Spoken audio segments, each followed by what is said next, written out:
Welcome to Sales Talk for CEOs. I'm glad you're here. I'll be interviewing CEOs who have successfully scaled their B2B sales organization.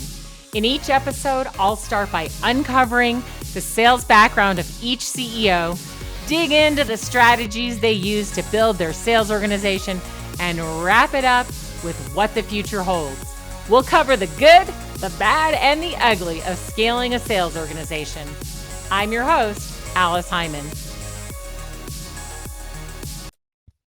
Hi, welcome to Sales Talk for CEOs. I'm Alice Hyman, and today my guest is Pouyan from Scratchpad. I'm really excited. He's a serial entrepreneur, so this is his second startup, and I'm excited to talk to him today because they are doing amazing things in this space after only 2 years. So welcome. Thank you so much for having me. Excited to be here. Yeah, tell us a little bit about what Scratchpad does and why people are so excited about it. Yeah, well, what we do is, the way we describe it is it's really the first workspace for revenue teams or salespeople. And really what that means is, if you look at how salespeople work today, everyone has Salesforce, but most folks are doing, or some CRM, but at the end user level, account executives, account managers, customer success, most folks are working out of things like Evernote or MacNotes or spreadsheets for their pipeline and account management. Tasks are all over the place, and they're creating their own workspace. Yeah. And so really what we've done is recreate all of that, designed specifically for the salesperson and then ultimately the revenue team. Yeah, keeping it all in one place. That's the hardest thing when I'm working with teams is I just see that if somebody's looking for some communication from a client and it's in Slack, it's in the chatter of the, well, of course now Slack is owned by Salesforce, but it isn't fully integrated yet, right? So it's here, It's there, it's in the notes, it's somewhere else. And somebody's trying to pull all this together. It's very difficult today. And I think for leaders who are trying to, build a good forecast, it gets really hard because the information is just not readily available. Well, I think there's two parts to that, or actually more than two parts. But one of them is, hey, do you have the information available so you can forecast? But the other one is there is this drag that has been put on sellers and salespeople. And the way you just described it, I think, is spot on, which is, if you look at sales as a craft, it's just a job that you need to do. But if you really study how salespeople work, there's stuff all over the place. Like you said, information's all over the place. Notifications are being thrown left and right. And in a way, it's actually surprising that people are able to get anything done in that type of environment. And what we did is we actually looked at similar, I guess, analogs. They're quite different in different spaces. But think of, if you think of the work of a chef, they have a kitchen that's optimized for what they do. It's not like, all right, all the veggies are in one place and then some are over there, but then you have to go, go through 3 doors and come back over here, or the oven's over here. And so it's designed for them to be able to be their best at their craft. A musician, same thing. An artist, the same thing. And so we took that lens and said, well, gosh, if sales is also a craft, shouldn't there be a digital workspace that helps cut out all the noise, helps reduce all of the clicks and switching of tabs and breaking context and flow, and help somebody be their best, at least help, gives that environment for them to be able to do that. And that's something that we just love working on, but we think should also exist. Yeah. It needs to be at our fingertips, right? It needs to be easy for us to do. And I think salespeople are so busy today, and they do have information coming at them from so many channels: LinkedIn, email, Slack, any other social media channel that is text. Like sometimes when I've got a client messaging me, I'm trying to remember, did they send me that message on LinkedIn, or was it on my text, or was it in the Slack channel? Where is that information? So I think it gets hard for salespeople to juggle all of these channels. So enter Scratchpad. Yeah. We're, in a way, it was interesting. You asked, like, what is it that we do? And if I were to trivialize it, or maybe really simplify it, it's like we just remove clicks. Yeah. Right. It's a lot of the things that reps are already doing, but we've just redesigned them in a way that when you use it, and we've had a lot of our users who are top performing account executives say this, it's like, you lifted a ton of weight off my back, or like, I could breathe and actually start doing my work now. And that's really it. Yeah. Love that. So you got this great idea to start Scratchpad. Let's take you back to that time. You were you had Persist IQ going. Maybe you were probably thinking of exiting at that point. I don't know, but tell us how you got the idea for Scratchpad and how you began. It's an interesting journey because as you mentioned, my co-founder and I, we've been working together for a long time now, 9-10 years, even well before Persist IQ. And we started that company together to solve one of our own problems that we experienced in trying to sell. And so we knew we had a lot of empathy for salespeople, for the sales tech space. Having been in it for years, even then the idea for Scratchpad wasn't obvious to us. If it were, we would have worked on it earlier. But it really came from connecting a bunch of dots that came through observing how salespeople work. Because this idea that Salesforce is critical to any sales organization, but is difficult to work with, has existed for a long time. Right. The idea of trying to make it easier to enter data has existed for a long time. Right. Many companies, many products have tried to solve it. And there's actually a graveyard of ones that tried and didn't make it. And there's some that are kind of living zombies. And there's some that are like features of much larger platforms. And so it's not like we had any unique insight on, all right, this is like a new problem. It's like, no, this exists. But I think what we observed was the way everyone had gone about it was wrong, in our view, which was either too narrow. So it's, all right, I'm just going to create a note-taking app for Salesforce so you can take notes. I'm just going to create, this grid view that helps you update your pipeline. And the reason that's a problem is because if you really study how people work, they don't want like 10 different tools where what's one for each thing. I just want simplicity and I want speed. Like as a salesperson, I don't want to learn a bunch of new tools and go to a bunch of different places. It's like, let me just do my job and get out of my way. And so that was one piece that really stuck with us. It said, okay, how might we be able to do that? And then the other piece too was most of the technology that was built took forever for an individual person to get any value out of it, right? You had to go through all the setup process and go through all of this training. And hopefully at the end of this so-called rainbow, there was this pot that should be like better tech to help you sell. And so it was through those two pieces of information that we put together and said, what if we did something that was insanely intuitive, insanely fast, insanely simple, that any rep could just install in 30 seconds or less and start getting value out of it right away. And then it was comprehensive enough and flexible enough for them to be able to use it in the way they wanted. And I think that's the other piece that's really critical is overly opinionated software actually excludes a lot of folks in the way that they work, because it's like, no, you have to enter the product or the experience in this way. You have to take notes this way. You have to log it in this way. And one of the really interesting things we're learning a lot about is there's actually a lot of diversity in sales in the way people work and process information. And so making a system that was very flexible on the front end, but then still worked with this very rigid structured database on the back end and Salesforce, that was a pretty big challenge, but that's what we've been able to do. It's so interesting that you say that, because salespeople do work differently. All humans work differently. And one of the biggest problems I see when trying to get user adoption for tools inside of a sales team or a go-to-market team of any kind, or even just business people who have to adopt a new tool, right? In general, is that your brain doesn't work the same way my brain does. And so you say, use this tool. And I look at it and I go, oh, I don't understand it. Where the other person goes, oh, yummy, this is perfect for me. And then there's somebody in the middle going, oh, I can figure it out, right?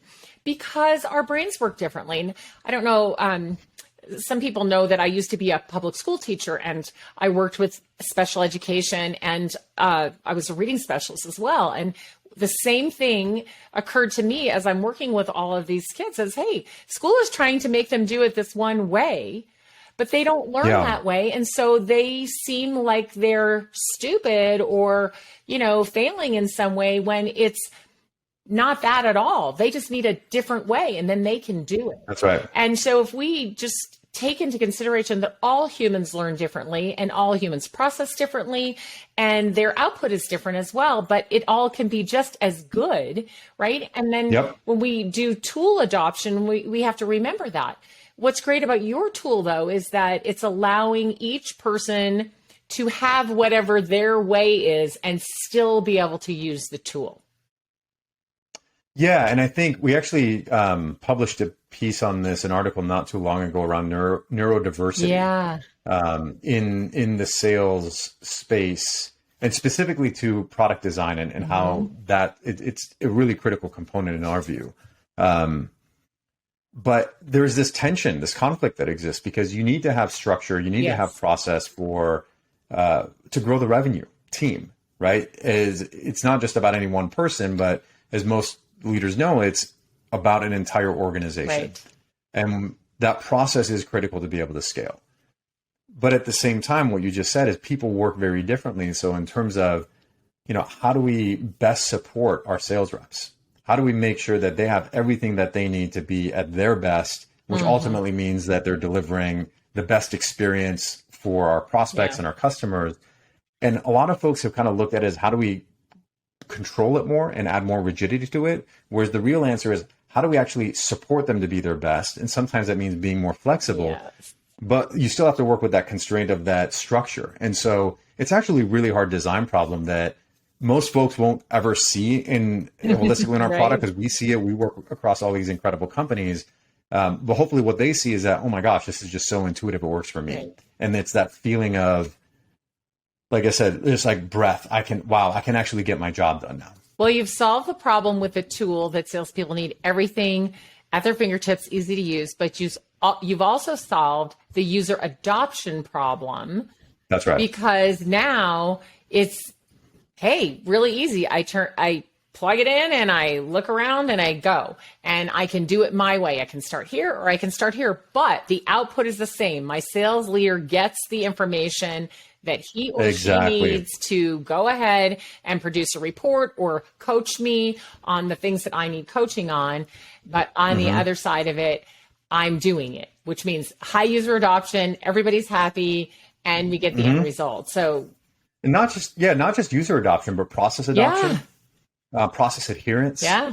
And what we're seeing is a lot of the companies that have deployed Scratchpad, their users or the end users, the account executives get more time in market, and ultimately they're happier. They're happier because they're getting their quotas more, and there's that burden is taken off of them. And that morale is actually turning out to be a very important thing, especially in today's market where, listen, there's so much turnover left and right.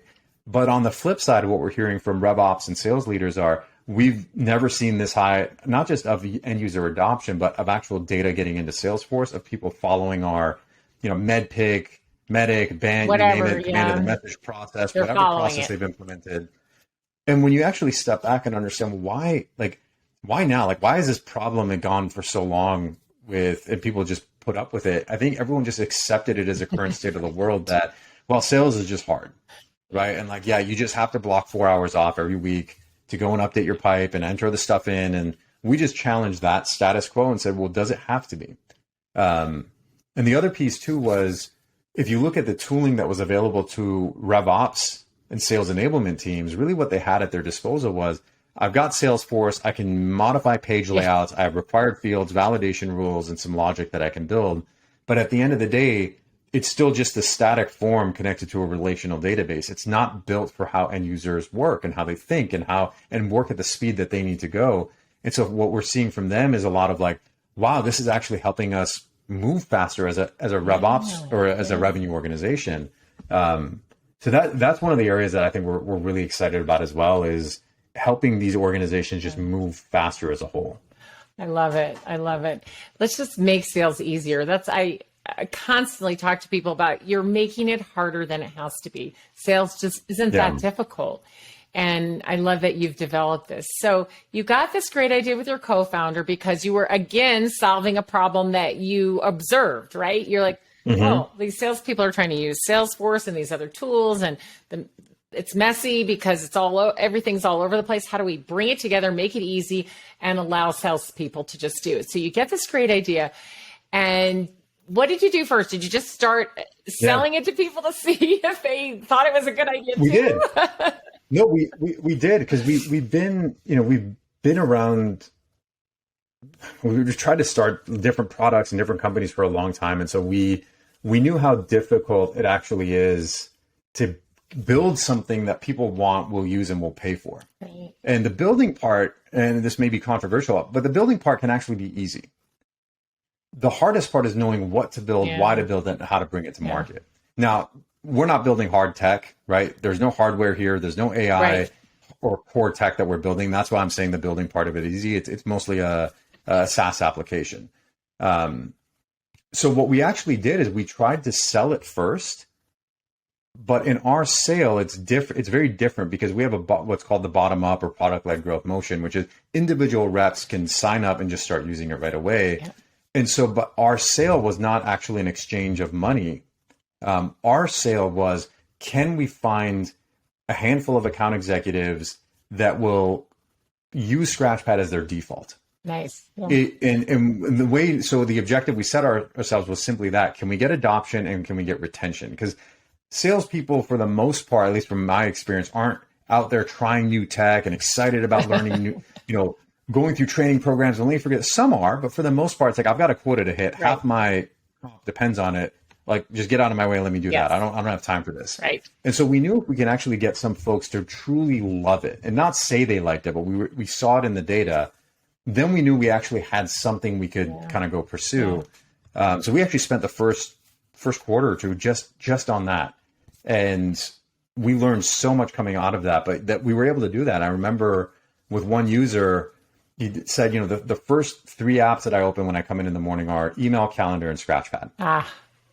And I was like, okay, we now have, and this was after 2 weeks of using the product. We're like, okay, we now have the workings of something. We need to dig a lot deeper. Mm-hmm. But that was the equivalent of our initial sale. Wow. Okay. So who was doing that? Were you actually contacting salespeople to use it yourself? I was doing outbound myself and reaching out to folks. And I think, the sale part of it, doing that early is really important because you're also testing your value prop. You're testing why would somebody even care about this thing? And so we actually tried to orchestrate and architect our messaging. And we learned a lot about how to position, how to message, which ultimately then feeds into your later sales process. But we kind of use that as a whole design phase, not just for the product, but our entire go-to-market motion. Yeah. So, and of course you were using it yourself. So as you learned more and you used it more and they used it and gave you feedback, that was probably very helpful in getting the right words to talk to people about it. Because you're using it yourself and you're hearing back from those salespeople that you personally talk to. This is why I think it's really important, especially in the early days, for the CEOs to talk to the people they're selling to. And even after 10 years and 20 years, sometimes it's good for CEOs to get back and talk to the people who are buying their product, right? Yeah. So you can hear, or even the ones that, or the ones that aren't, but should be. Yes. Right. And understanding what language they're using. How do they view the world? Yeah. Right. Because we, as builders of both companies and products, like, you see all these things that it should be, and it's so cool, but like the buyer or the prospect may see something completely different. And sometimes it can be really emotionally difficult to actually step into their world and see what they're seeing because they don't see all the nice flashy stuff. They're like, I don't really get it. I don't see how it's that different. Like, why wouldn't I just use that thing? And they're like, well, no, but it's just all this other cool stuff. And really what they're saying is there's no value here in it for me, or positioned incorrectly. Right? I don't quite get it. And so I think being objective is really hard, but it's critical. And then also just going into every situation with curiosity and saying, it's not a reflection of what we've built. It's really how best can we understand this person on the other side and how they view the world. And how best can we serve them? 100%. I always talk to CEOs about their role in sales and how that changes from the time you founded your company or came into your company if you purchased it or, came in after the founder and where you are today, right? Your role will always change. But I think an important part of that role is staying connected to the customer experience and being able to understand the customer's point of view, looking in at you, and what does that customer see, not what do you think they see or what your salespeople tell you, because I think you lose touch with it. And it's hard to set a strategy when you don't know what your customers are thinking about your product or how they're using it. So I think part of the CEO's role should always be to stay in touch with that customer experience. And it sounds like you do that really well. Now, in your journey, it's only 2 years in, but you've done this before. So you were doing all the selling. I don't think you're doing all the selling now, or you wouldn't be scaling the way you're scaling. So how did you start to build the sales organization, the go-to-market organization? What did you do first? You said, okay, listen, I can't do all the selling anymore. I got to run this company and scale it, talk to investors, do all the things that you do. So what hires did you make, and how did you decide how to do that, and who's selling for you right now? So let me start with what we have right now, and I'll work backwards into how we got to this point. So we actually do have what you would call a sales organization now. We have a head of sales, we have a team of account executives, but we also have two other roles or kind of teams that work with that. And so we never actually started thinking about it in terms of when do we start selling and when do we build a sales organization. We more backed into that. And I think the framework that I've used is, how do we create value? And then the second part is, how do we capture some of that value? And sales will play one small role in that, but it's more, we kind of started with, how do we design and orchestrate this entire go-to-market motion? Because it's fairly complex, where you have a bottom-up motion where the end users are getting a lot of value, but they're not the ones that are ultimately making the decision to do a full, revenue team rollout. And so it ends up being a very complex sale. And so we recognized that early on and said, okay, well, we need to actually proactively design this in the same way that we design the product. We need to design our go-to-market motion. We need to understand it. We need to know who all the different players are and what their view is and what their, it's nothing new. It's all the stuff that there's content out there written for. But I think what we did is tackle it all head on at first and say, all right, how do we approach this holistically, instead of let's just try to sell just to individuals and then later on we'll figure it out. That came from our experience and conviction, though, in the problem that we're solving and the significance of the solution, and also just knowing the sales space and saying, there is budget here. Now, it's insanely crowded, it's insanely noisy, but if you can actually demonstrate that you can make individual reps produce more revenue, and you can also make an entire revenue organization produce more as a whole, work better together, better handoffs, better collaboration, there's something there. And so that's what I mean by creating the value piece, is we focus first on demonstrating and creating that value, and then later saying, okay, well, we've done that. Now, how much is this worth to you? Yes. Yeah. So you started out with that value in mind, and then said, how do we best serve the customer? So you're, we're going to need a person to help the customer with this. So let's hire a position that does that, versus saying, we need 3 salespeople and a sales manager. You look, because it's easy to run that, right? Everyone's done the sales capacity models, and it's like, if I just insert more AEs, then at the output, it's like, I get more revenue there. And we just realized that that's not how the real world works, and especially in a more complex go-to-market motion.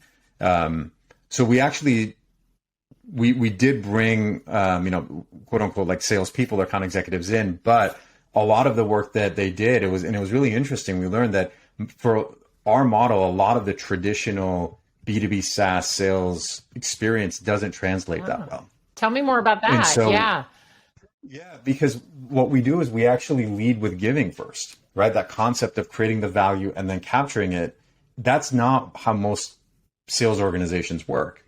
And so for a lot of folks, we had to actually help train and say, all right, a lot of the things that have made you successful in the past may not make you successful here, just because it's a very different model. And for some folks, it was very easy to pick up. For others, it's a pretty big shift, because you almost have to go on this faith where, like, it's not the hard sell. It's not a, hey, your trial's going to end here, and if you don't make a decision, then goodbye. It is much more consultative. It is much more. Now you still have to draw lines somewhere, otherwise it just carries on. But that's where it becomes a little bit harder. And honestly, we're still figuring a lot of that out. Like you said, we're 2 years in. Yeah. We've had a lot of success so far, but I think there's most of the work is still ahead of us on how do we how do we scale this to whole new heights. But we recognize that early, that it was a very different model than most B2B SaaS companies. Is it a model similar to what you had at PersistIQ, or did you completely change from that? It's completely different. Yeah. It's complete. That was what I would consider more traditional, right? You would sign up. There's a free trial. You try. You have a trial period at the end of the trial. it's an easy buy, no buy. In this case, it is much more complex because we have end users that sign up. It's a freemium model, and they're not the buyers Right. at all. And so you have a completely different persona that then is the actual buyer, where they're getting indirect value from the end users. And so it's, I could spend hours and hours and hours just talking about that. But, I just looked at it more as in the same way, again, we approached the product design process that we went through as go-to-market design. And how do we orchestrate all of this? And how do all these complex pieces fit together?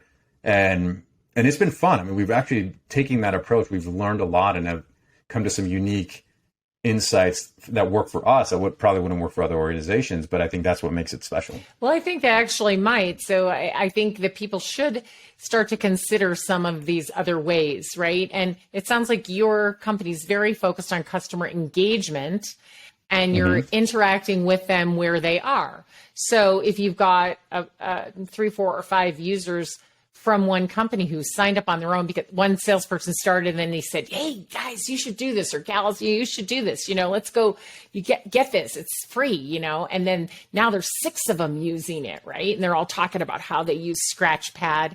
Then, they start to tell their manager, or their manager sees an improvement, right? And what are you guys doing? Oh, we got this cool thing called Scratchpad, right? So there's that momentum going, and then they can help the salesperson help them, right? So we want everyone on our team to use this. We want to have more features or whatever it is that comes next. And then they're almost guiding the salesperson into how to talk to the sales manager and, work at a higher level, right? Yeah, that's absolutely right. And I think that's back to that principle of creating that value. Yeah. And I think both at the individual user level, at the manager level, at the RevOps level, at the organization level, where we lead with that first and then we do that with the conviction that if we have created that value for you, and if it is significant enough, then we know there's budget there, right? Because we're positively impacting how you as a as a salesperson, but how also your revenue organization is working. And so that came from having been in the space and knowing that, if there are a lot of companies that claim they create value, right? But the substance just isn't there. And so what we did is said, let's just go for the substance. Forget all the fluff, right? We will go straight for the substance. We will demonstrate it to you. And at that point, then we'll have that conversation. So how does this impact the way you built your whole go-to-market team, right? So you have a sales organization with a manager and some salespeople who are doing this bottom-up approach and getting the guidance they need to get into these larger organizations at a deeper level. How do customer success and marketing work together to really help with this customer engagement? It's a great question, and it's not just customer success, not just marketing. Also, like support, product plays a really big role in this as well. Good to hear. And I think it starts with the very top. Both me and my co-founder, I think we both believe it's not, especially in the type of work that we're doing, the sale isn't just dependent on the salesperson. All those other pieces have to be there for us to be able to create that value so then they can capture. Now, there's some unique things that sales does that they're the experts at. And in the same way that for customer success, like retention and expansion isn't just on them. We can't just have them. They may be responsible, the primary responsibility for driving those metrics, but they're not the only ones. Like the product has to be there. It has to work. There has to be substance. We have to have sold to the right type of company in the first place. If sales is closing, quote unquote, unfit deals, but then we're expecting CS to just solve everything, that doesn't work. So we actually instill alignment across the board from the beginning. It's been a core part of our culture, and that's what helps. And in a way, our go-to-market motion has to be aligned, like it has to be very balanced, where all these pieces play well together. Now, it's hard because it's a lot easier to just operate in silos, and there's just like, you throw the ball over the fence, and now it's sales is running with it, and it's just CS. But we think this is just a better type of way to build a company, at least for us, especially when you have a bottom-up motion, but you're selling to, fairly large size companies. Well, you already understand what many CEOs are still trying to wrap their mind around, right? This alignment. Like we've operated traditionally in corporate America in silos, right? Marketing, sales, customer support, product, everybody doing their own thing. And like you said, tossing the ball, hey, it's yours now. And then the salesperson sells it and it's like, hey, it's your problem to manage this account and, it just doesn't work. And further, customers don't want to be treated that way, right? Yeah, it's a terrible customer experience. I mean, it's funny. We buy software and we go through that experience with others, and you buy something and then all of a sudden it's like the sales process starts all over again when it's with CS. They do discovery again, and it's like we already went over all this stuff. But you've already discovered that, and you've decided, look, we're going to align from the beginning with the way the customer wants to engage with us so that we make a frictionless experience for them, right? It's easy for them to buy from us. Therefore, it's easier for us to serve them and have them grow with us. They may enter at this point where we were just saying, like maybe 6 of the salespeople, but eventually we want all 5,000 of their salespeople. So we're going to keep this alignment very close so that as they use it, the product works well. That's product's part. They get the training they need. That might be the customer success part. The account rep goes back in to talk to them about what's the next step, but it's all very seamless rather than siloed. And that alignment makes such a difference to the customer and makes such a better experience for them. And I just really see that you've got a hold of that. And I know so many CEOs are trying to change that. Now you're lucky because you're only 2 years in, so you got to kind of start that way. For people who are 10 or 20 years in and are now trying to get that alignment, it's a little tougher. Do you have any ideas or words that could help them from your own experience into moving more to this aligned model? Yeah, I do. I actually think it starts with a mindset. It has nothing to do with tooling or processes or any of that stuff. It starts with a very simple mindset that, I talk to my team about a lot, which is delight and experience. And so what we actually do, yes, we're a software company, we build a product, people purchase the product, but I was like, that's just one component. What we're essentially doing for every user interaction that we have, customer interaction that we have, is we're giving them an experience, right? So in a way, we're delivering an experience, and that experience should be one of delight. Yes. And if you continually do that at the micro level, all the way to the macro level, then what happens is you become this trusted partner, right? All the other things they don't necessarily solve themselves right away, but they become a lot easier because then the expansion happens because you've created so much delight up front for somebody that they're like, yeah, of course. Like, I'm going to go bring this up. I'm going to be your champion. I'm going to do that. And I feel like for a lot of other companies that I've seen, that mindset piece isn't really there. It's more, what can I get from you? Yes. Versus what I was saying, we flip it around and say, what can we give to you? And where can we help you? Because we have that conviction that by doing that, we will get in return. Not always, but if you smooth it out over time, that we get plenty back. And so it really starts with that mindset of giving, of creating delight. I hate the word demo. Like even though when we got on user calls and I tell my team all the time, it's like, you don't go into it with the mindset that I'm going to demo, because then it's like you have the script and you know what you're going to do. And that makes you blind and deaf to where the other person's coming from. And I don't think people remember features in this product and this. Really what they'll remember is a feeling. Yeah. And so your objective out of that call is, can you have somebody leave that call feeling something positive, feeling like they learned something, or they know how to do one thing in their job that they couldn't do before. That's better. And so it's just that small, simple little idea and that mindset shift that we've really taken to everything that we do. And so I think for any leaders that are out there that are thinking about that, is like, if you can instill that mindset and that culture and that value across the entire team, then that's when the alignment actually becomes possible. And then you can start connecting it together. But then you know that your product and engineering team is also thinking in that way.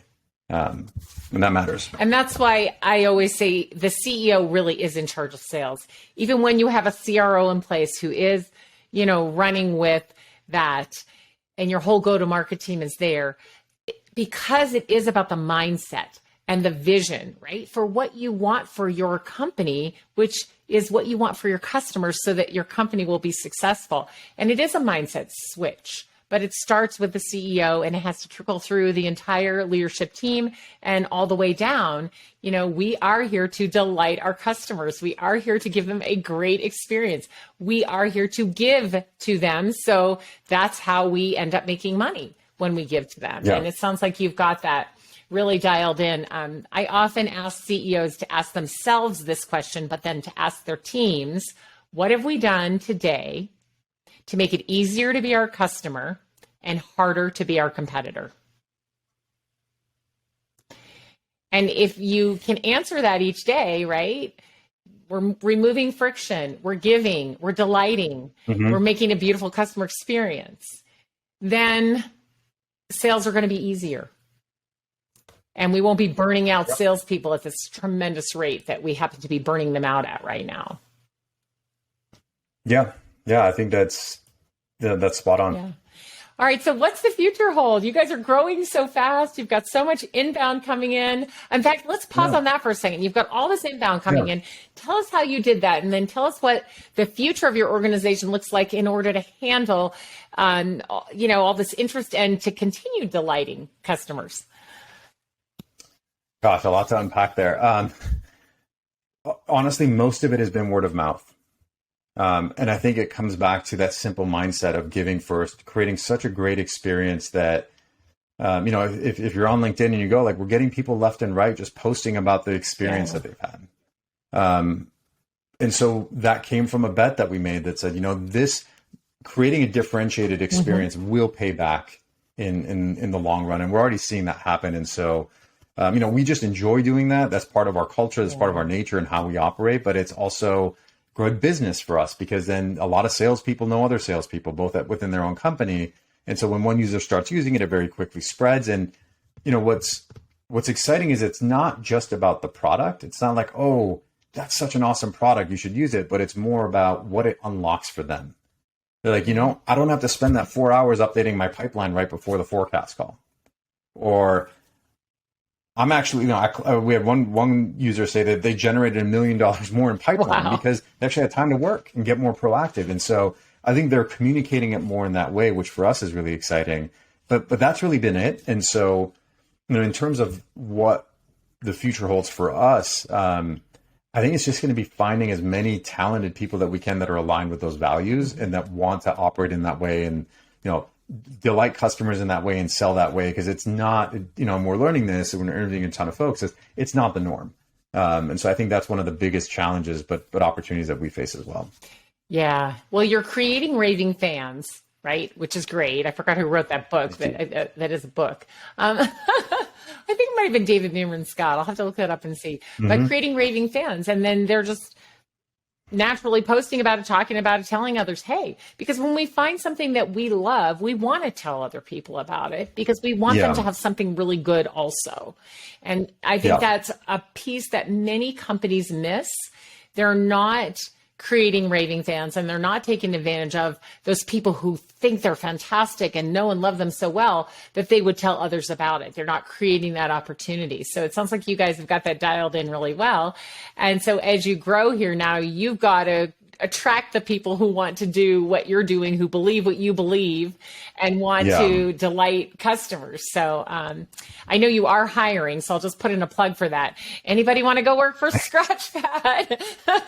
Please. On all fronts, from product to design to marketing to sales. On all fronts there. But it's, I've had a lot of folks ask me too, like, what programs did you guys put in place or how are you running this and that? And I'm like, we're really not. You'd be surprised how kind of like simple and basic it is, but it comes back to what I mentioned earlier is making sure that we're doing something of substance for somebody, that it's meaningful enough to them. And I feel like at least in the world of space or sales, which we know fairly well, if you're able to do that, then they're like, yeah, of course I'm going to help you all out too, because you've given me so much first. And I think that's just the principle that we've operated with. Mm-hmm.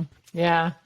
So this time around, what have you learned that has really helped you as a CEO? You got to wear many hats, as all CEOs do, but of course, keep your eye on sales and building that. What have you learned on this go round that might be helpful to the other CEOs listening? early on, and I think we're still doing this now, but it helped us very early on, just make sure we're going in the right direction, was just be really objective and honest with ourselves. Because, it's easy to get excited about, oh, that one user feedback came in positive and that one liked it. Oh, but that person, and you kind of discount the negative ones, but we leaned into those. And it came from this desire to say, we don't want to spend our time working on something that's mediocre. Right. We don't want to spend our time working on something that is not of something of substance or meaningful. We had done that before. My co-founder and I had built products that nobody used, and we struggled trying to sell it and market it, and no one really cared about it. And so we didn't want to go through that again because it's so painful. Right. And so we really approached things with this level of honesty and objectivity, and also broke it down to the substance of what is the core, what are the core metrics that we need to see for us to show that this is actually working. It's not like we think it's working or like we feel good about it, but actually there's something here. And for us, like one of the first things we did is we knew that most sales tech tools fell flat because they never got adoption. The retention wasn't there. People didn't love it. And so we said, the numbers don't lie. Right. People are either using it and they're relying on it or they're not, regardless of what they're saying. So we instrumented the heck out of the product early on. And even though the numbers were small, but it gave us a good indicator to say, oh, we're either on track or we're not. And we've taken that same approach to most things that we do now and try to remove emotion from it as much as we can. It's hard. We're all humans at the end of the day. But I think just being objectively and honest, say, hey, like this isn't working. And it's not a reflection of any, then now taking it personally and just say, okay, how can we come together as a team and say this isn't working, but how can we make it work? Yeah, that's great advice. Really appreciate it. Gosh, it's been great having you talk to me today. We've got a lot of good ideas for our listeners, and I wish you continued success. I'm so excited about what you're doing. I'm so excited not just about what you're providing to salespeople, but the way that you're doing it as well. So thanks for that. And I will continue to watch you grow.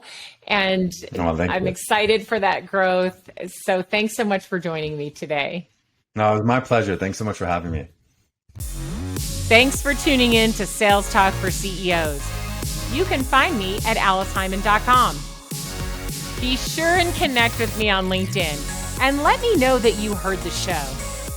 If you found value in today's episode, please subscribe, write a review, and share the show with another CEO.